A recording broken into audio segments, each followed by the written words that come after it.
So, you have a movie coming out. Tell us a bit about that. Well, there's a movie about me. It's you know, it's got none of my creative input at all, really. Absolutely none?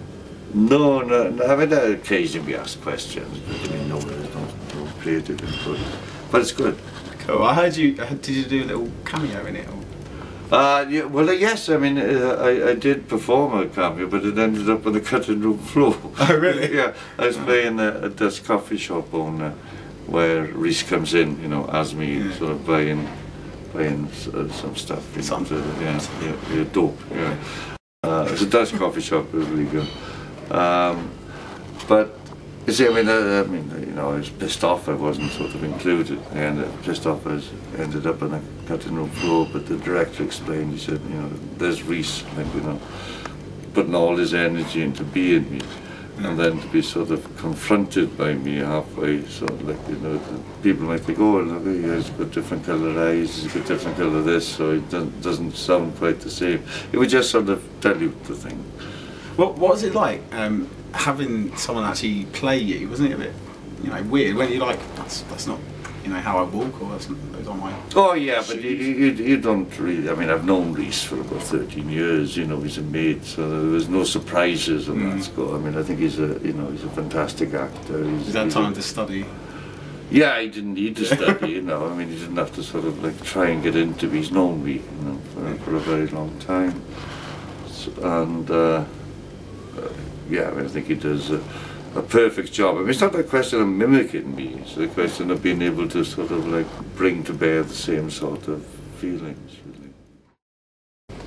So, on a kind of scale, do you think that he outshines you in the looks department, or do you think you're the better man? Oh no, he's taller, you know, better looking, and younger than I am, you know. Really? So, yeah, he's a lot younger than I am.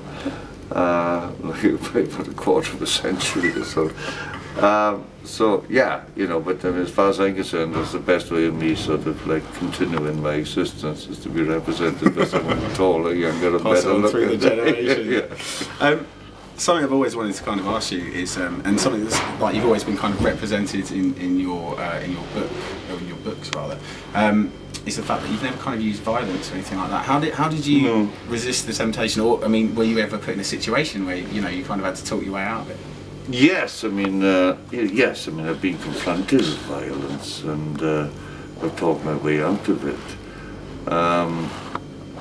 But you know, very rarely. It's not something. It's just something I don't feel comfortable with. I mean, I have friends who were hit by my friends who were soldiers. You know, it's not a sort of like strong, judgmental sort of stance or anything. It's just I'm uncomfortable. You've been to Cambridge, you've been to Oxford. Why is weed illegal? Oh, I've no idea. I've studied it more than anyone I know. Like, I can't give a satisfactory answer.